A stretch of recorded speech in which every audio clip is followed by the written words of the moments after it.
Kemarin tuh sebenarnya salah satu kenapa Roma bisa dapat banyak peluang tembak dan juga apa namanya pressing yang cukup ketat, kitanya agak mentok di awal di babak pertama ya. Mungkin juga karena ketidakhadiran Locatelli ya, absennya Locatelli ini berasa banget. Kemarin itu posisinya digantikan sama Cop Miners. Cop Miners nggak jelek. Sebenarnya sih memang ada beberapa pemain yang di Juventus musim ini itu terciptanya itu hanya untuk sebagai apa ya istilahnya, hanya untuk sebagai pelapis gitu ya, untuk sebagai substitute gitu ya. Jadi Grova itu pernah kita jadikan sebagai starter, tapi tidak lebih bagus jika dia masuk sebagai substitusi.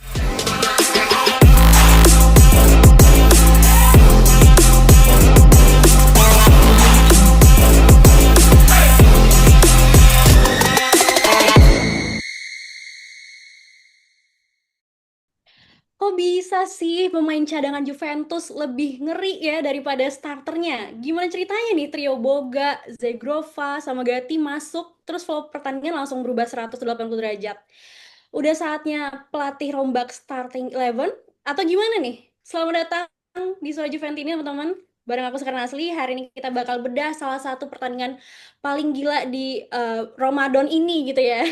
Dan buat ngulik taktiknya, aku tentunya nggak sendirian, ditemenin dua pundit kita pada hari ini. Kita sapa-sapa dulu. Halo Mas Pondra. Halo, assalamualaikum Sekar. Waalaikumsalam. Halo juga Mas Isan.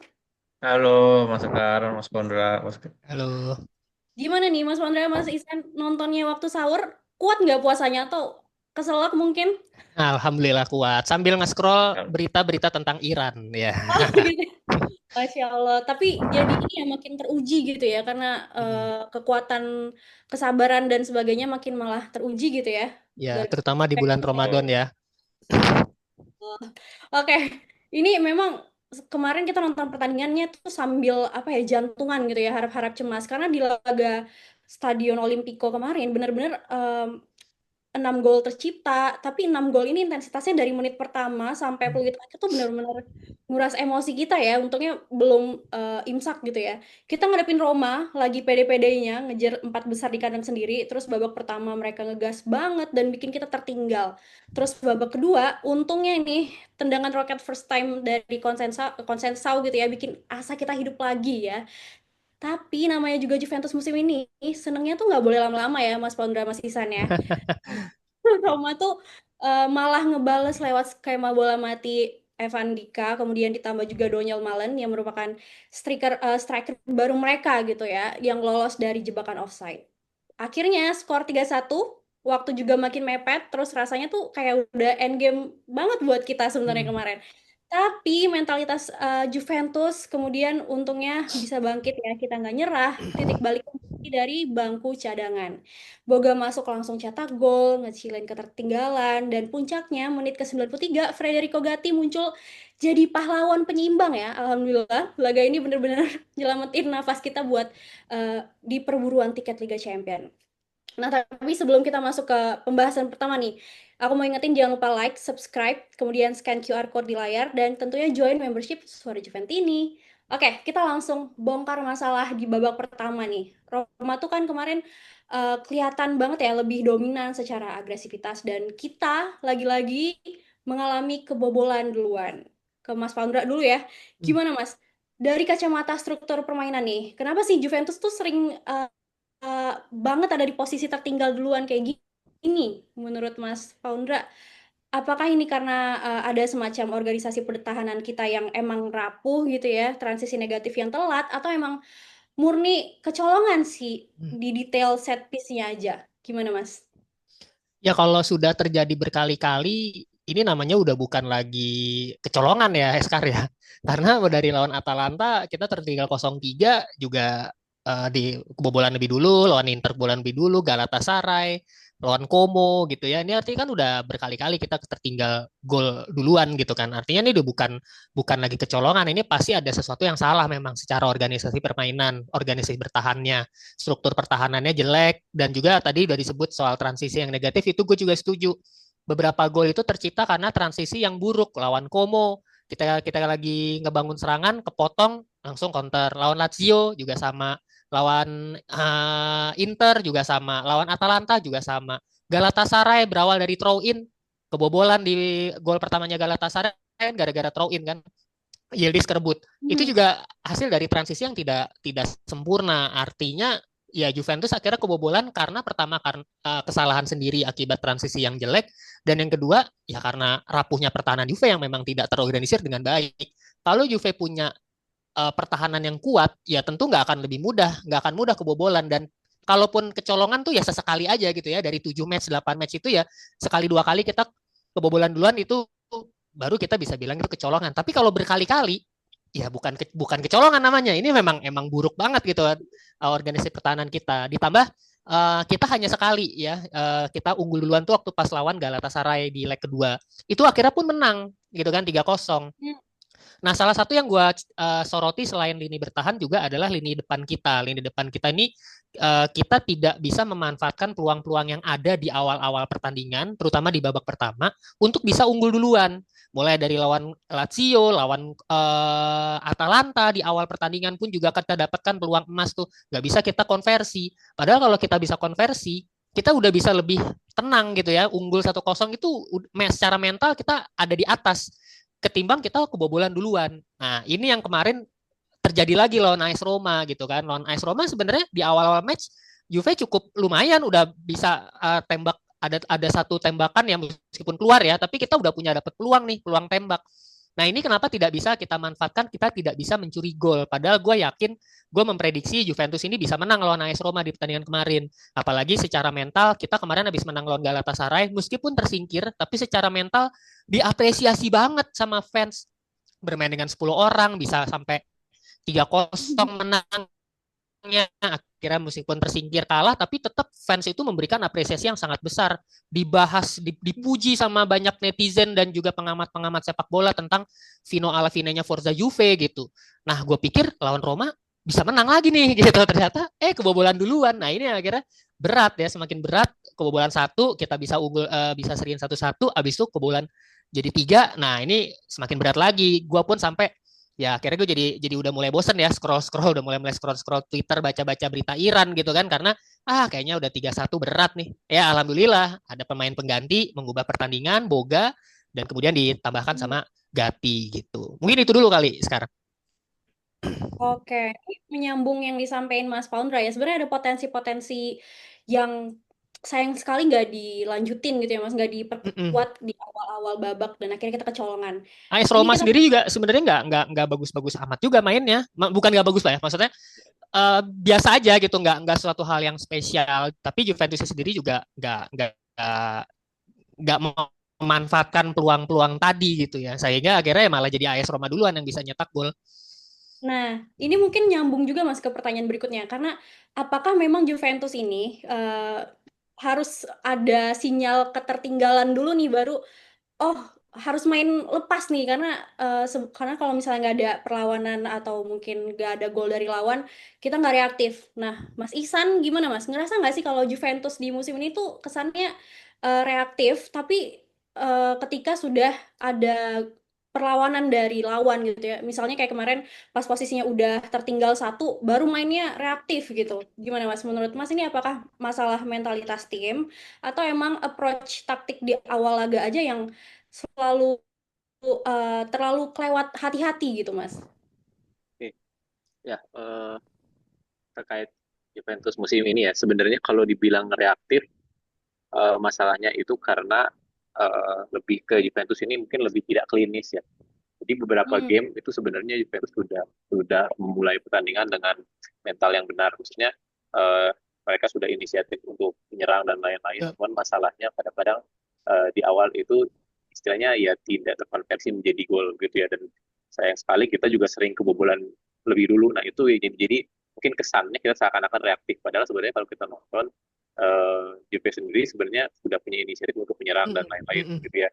Ya walaupun mungkin ketika setelah golin baru kita mulai mulai peluang-peluang itu mulai terkonversi menjadi gol begitu. Nah, sebenarnya yang harus diperbaiki di pertandingan selanjutnya ya tadi ya, bagaimana striker-striker Juve ini yang memang dari awal memang sudah rata-rata sudah ngegas ya, biasanya Juve itu 15 menit di awal, cuman rata-rata ya mentah saja gitu, entah entah peluangnya jadi sia-sia atau memang di sepertiga akhirnya ya tidak ada solusi begitu ya. Nah itulah yang harus yang Kispal itu juga masih masih jadi PR ya di sana. Dan berikut dengan tadi akhir-akhir ini entah kenapa juga defense-nya jelek banget ya, udah 20 gol gol ya dari bersarang 7 gitu ya, pertandingan.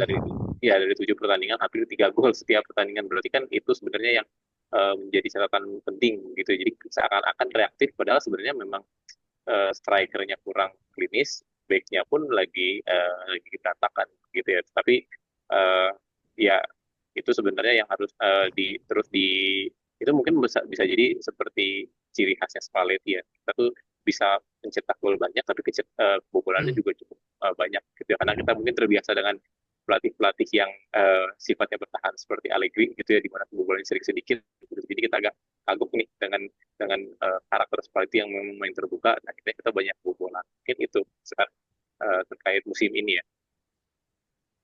Oke, kalau dari Mas Isan berarti memang ini memang persoalan kurang klinis dan defense kita aja yang berkurang sejak pelatih baru ini ya, Mas.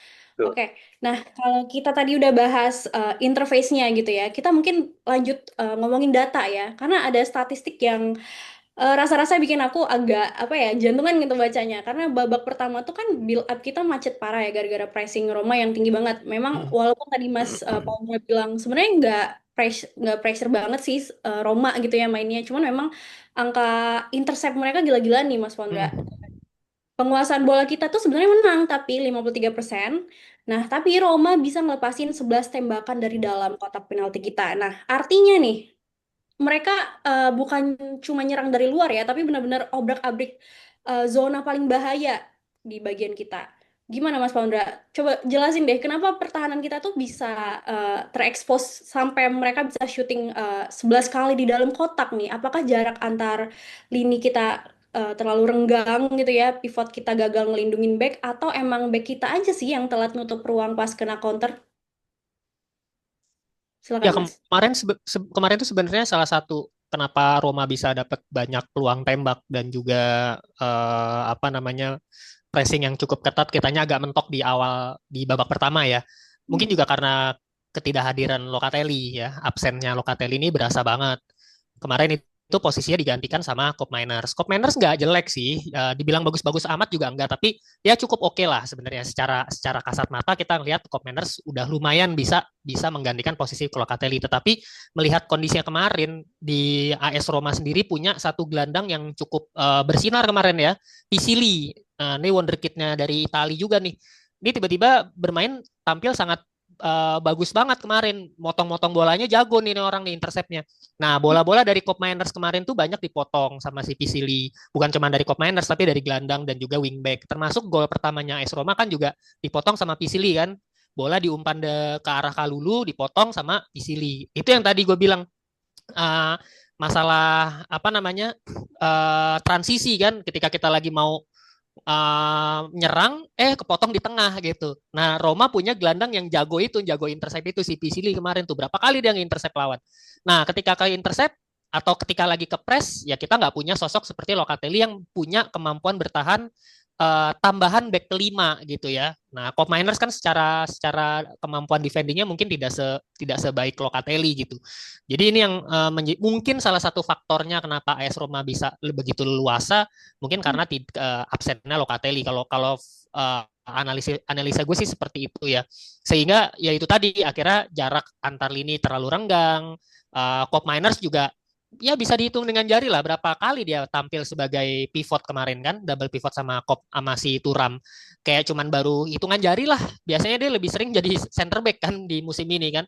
Jadi gelandang tuh sesekali aja. Jadi kemarin ya untuk ukuran Cop Miners yang jarang jadi gelandang tengah menggantikan Locatelli, ya itu udah cukup bagus. Tapi secara overall ya bisa dibilang apalagi lawan AS Roma ya kesulitan tuh ketika membangun serangan. Nah, babak kedua udah mulai agak nyetel Cop Minersnya, diganti juga ada beberapa pemain yang baru masuk, ya itu akhirnya bisa bisa sedikit berubah secara permainan gitu ya. Jadi gue melihat ya pertama bener koordinasi transisi bertahan yang sangat buruk ya, mulai dari ketika kita lagi nyerang kepotong terus kita bertahannya jelek, dan itu sudah terjadi berkali-kali lawan Atalanta, Inter, semua kejadian terus, Lazio juga termasuk, Como juga termasuk, kepotong di tengah, kebobolan, lawan Roma begitu lagi. Makanya gue bilang ya ini ada yang salah nih gitu.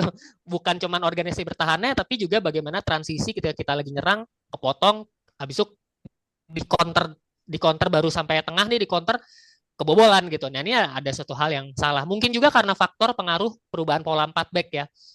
Tadinya kan kita pakai 3-4-2-1. Nah, ternyata sejak lawan Atalanta itu Spalletti mencoba menurunkan 4 back, 4-2-3-1.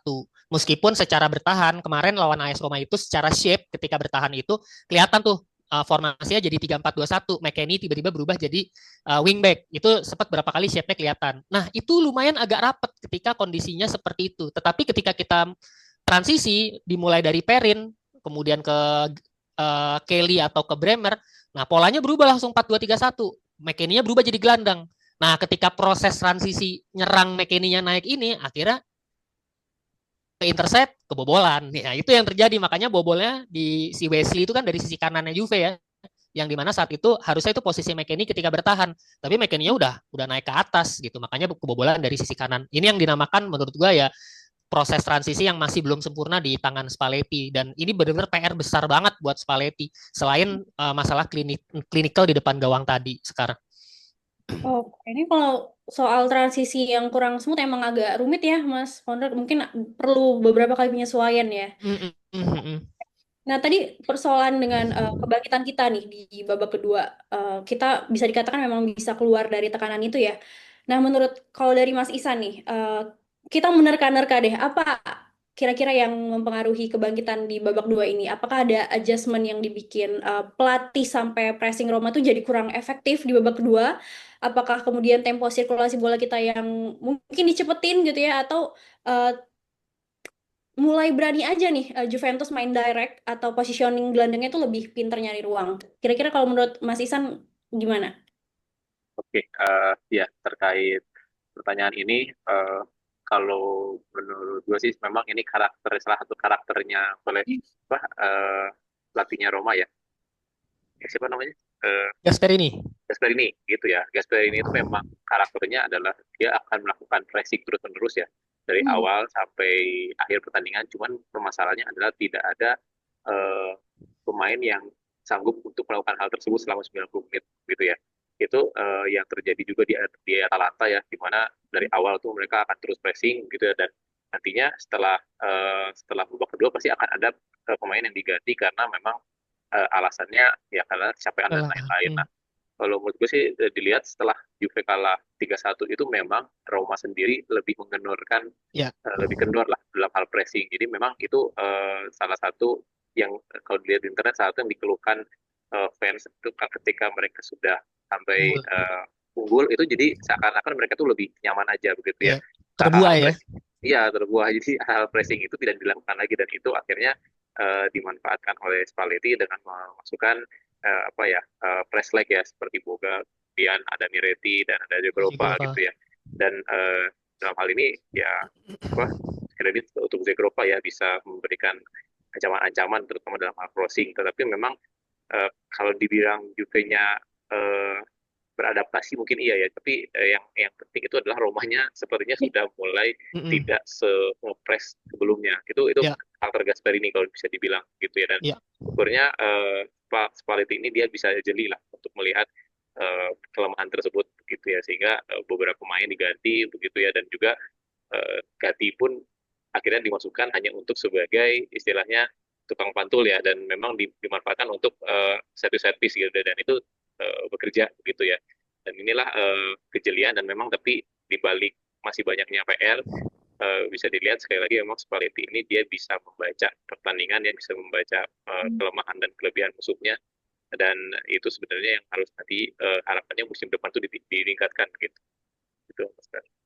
Oke, berarti sebenarnya bukan kita yang effort gitu ya Mas Isan ya, lebih kepada Spalletti yang taktikal gitu ya, bisa membaca momentum juga.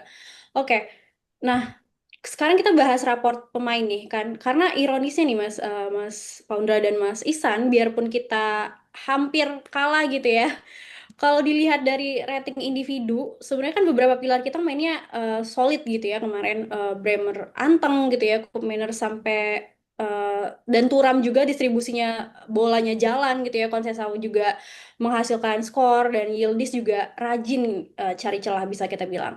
Tapi juga ada gap besar nih, yaitu Perin datang dapat dengan rating paling rendah yang bikin kita ngerasa stabilitas di momen krusial tuh kurang. Terus juga ada Jonathan David di depan yang Hmm. bisa kita bilang juga lumayan kasihan ya, kayak terisolasi gara-gara supply dari tengah tuh nggak nyampe. Dan penyelamat sesungguhnya ada di bangku cadangan, yaitu dengan masuknya Boga, Zegrova, sama Gatti yang benar-benar ngerubah flow pertandingan 180 derajat. Nah, kalau dari Mas Fandra nih, seberapa gede sih impact taktis dari masuknya trio super sub ini ya buat ngacak-ngacak ritme Roma gitu ya. Terus dari semua pemain yang turun kemarin, siapa kira-kira yang paling perform dan siapa yang flop menurut Mas Fandra? Ya, gue tadi menanggapi dari apa yang disampaikan Bro Isan ya, terkait masalah Roma yang memang mengendurkan serangan, mengendurkan pressingnya. Itu gue setuju banget. Ya. Sebenarnya Juventus itu juga nggak yang sporadis atau yang gimana-gimana banget. Beda waktu lawan Galatasaray. Itu kelihatan kita nyerangnya luar biasa gitu. Dipaksain terus tuh. Ada rasa lapar gitu, pengen pengen bisa mencetak gol lagi untuk bisa cetak gol 2 dan nyetak gol ketiga. Nah, kemarin itu sebenarnya pas pemain penggantinya masuk tuh sebenarnya secara permainan juga nggak ada perubahan yang signifikan banget. Gue ngeliat dari sisi Juventusnya gitu ya. Makanya Iya. itulah kenapa udah mulai setelah 3-1 itu gue udah mulai scroll Twitter gitu karena gue ngerasa kayaknya gini-gini aja nih gak akan ada impact apa-apa sampai akhirnya Zegrova ngeluarin crossing yang dihajar sama si Boga kan. Wah, game on nih 3-2. Nah, baru tuh gue melek lagi tuh. Nah, disitulah baru mulai ada rasa sedikit mencoba berusaha lagi untuk bisa nambah gol dan akhirnya kita bisa nyetak gol lagi lewat Gatti di set piece. Ya ini salah satu kejelian Spalletti ya ketika memasukkan Gatti di menit 88. Hmm. Komentator aja waktu itu udah sempat bilang, kenapa masukin Gatti gitu kan? Padahal Juventus butuh gol. Komentator emang jawab waktu itu, Juventus sepertinya butuh pemain-pemain yang bisa memanfaatkan set pieces. Nah, mungkin Gatti ini salah satu solusinya karena dia posturnya tinggi dan memang bagus dalam bola-bola di udara. Dan ternyata benar, pengalaman nggak bisa dibohongin Spalletti. Kita mikirnya kok malah masukin back ya, back diganti back lagi. Harusnya kan back diganti striker. Ternyata enggak, ya back diganti back yang ternyata dia punya pengalaman, punya punya kemampuan bagus untuk bisa nyetak gol dari set piece dan akhirnya itu terjadi di menit terakhir. Jadi ini sebuah pengalaman yang sangat bagus sekali. Apa nih pengalamannya? Kelihatan nih pelatih pengalaman tuh seperti ini gitu. Ketika dia bisa mengubah cara main yang tadinya kita kalah 1-3, kemudian kita bisa masukin tuh ya si Miretti, Zegrova setelah 3-1 kan masukin tuh baru tuh Miretti, Zegrova, Gatti. Akhirnya kita bisa menyamakan skor 3-3. Jadi ya kredit besar meskipun di awalnya Spalletti agak ya bisa dibilang standar-standar aja ya performanya tapi di babak kedua dia bisa mengubah skor ya meskipun kita juga senangnya adalah Romanya tadi juga kita udah bahas AS Roma juga memang mengendorkan serangan. Nah, tapi ketika Roma mengendorkan serangan kita bisa manfaatin itu. Itu bagus gitu. Artinya meskipun kita seri tapi ini udah rasanya udah kayak menang gitu ya minimal banget ini kita nggak kalah kalau gue ngeliatnya gitu kita nggak kalah dan kita tetap menjaga jarak dari AS Roma hanya dengan 4 poin karena kalau sampai kalah kan bedanya jadi 7 poin. Nah mengenai pemain-pemain tadi more or less sih gue setuju ya Perin sebenarnya tidak dibilang buruk sih enggak karena di awal-awal babak pertama itu dia bikin 2 penyelamatan yang cukup bagus. Nah cuman memang di gol pertama kebobolan itu juga gara-gara Perin ya kalau nggak salah ya. Ada satu kesalahan Perin yang hampir kebobolan tuh kalau nggak salah. Dan yang gol ketiga pun juga menurut gue ketidaksigapan Perin dalam memotong laju bolanya si Donyal Malen. Gue pikir Perin bakal keluar nih dari sarangnya, ternyata enggak, dia malah stay dan akhirnya malah dicongkel sama si Malen. Tapi kalau gue melihatnya lebih lebih menyoroti ke Lloyd Kelly ya. Lloyd Kelly ini ya memang back yang standar-standar aja kalau menurut gue bukan Juve material gitu. Ya apalagi nih back timnas Inggris di timnas Inggrisnya aja juga nggak masuk timnas gitu kan. Jadi buat gue salah satu kesalahan kebobolan Juve banyak di beberapa pertandingan terakhir ini juga mungkin karena salah satunya karena Kelly gitu ya. Kelly ini ya we know lah ya kualitasnya Kelly ya nggak seperti back-back yang lain gitu. Jadi ketika kemarin kerasa banget bisa dia gagal dalam melakukan jebakan offside-nya si Donyal Malen kan. malah diikutin larinya si Malen. Harusnya kan dia naik tuh. Nah itu kan kesalahan yang sangat standar bagi seorang back. Kemudian gol kedua juga sama, ada sedikit miskom antara dia sama Cambiaso gitu dalam menjaga si Ndika tadi. Jadi menurut gue koordinasi antara Kelly, Bremer, Cambiaso ini masih sangat tidak solid. Jadi salah satu poin yang menurut gue ratingnya kurang bagus selain Perin, David ya mungkin juga Kelly. Kalau yang bagusnya ya Yildiz oke, McKennie oke. McKennie salah satu yang berkontribusi di gol ketiga ya karena kembali lewat kepalanya dia akhirnya bola bisa dapat bisa ketemuin si Gatti ya akhirnya di syuting kenceng. Tapi salah satu yang gue sorot adalah Zegrova sih. Zegrova yang membuat build up gol kedua itu Zegrova, gol ketiga juga crossingnya dari set piece Zegrova. Jadi menurut gue salah satu yang layak menjadi man of the match ini adalah Zegrova. Gue nggak setuju kalau dari Liga Italianya resminya itu man of the match-nya si Gatti. Jadi agak lucu ya Gatti main 6 menit langsung dapat man of the match. Tapi kalau gue agak kurang setuju, gue lebih setuju ke Zegrova. Wow, oke. Shout out to Zegrova ya, Mas Pondra. Kalau flopnya berarti dari Mas Pondra, Perin, David, dan Kelly. Nah, Ya. kalau Mas Isan nih, gimana?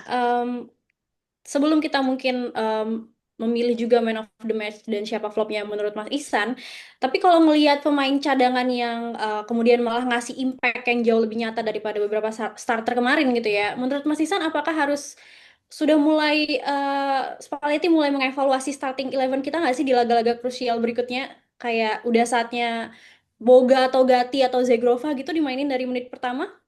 Dan juga seperti Mas Paundra ya, boleh disebutkan siapa man of the match dan flopnya juga. Silakan Mas Isan. Ya, pertama mungkin yang pertanyaan yang man of the match atau yang flop ya.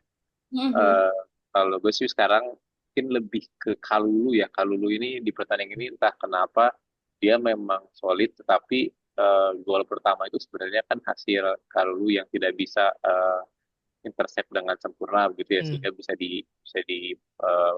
dibawa oleh pemain Roma. Dan sebenarnya gol kedua itu kalau kita lihat dari sebelum-sebelumnya memang itu Kalulu juga gagal untuk melakukan intercept sehingga akhirnya terjadilah proses-proses corner dan akhirnya menjadikan gol gitu ya. Jadi ini Kalulu gue sih memang salah satu yang harus disorot juga ya. Nah, kenapa keputusan yang kemarin itu akhirnya merugikan kita juga ya.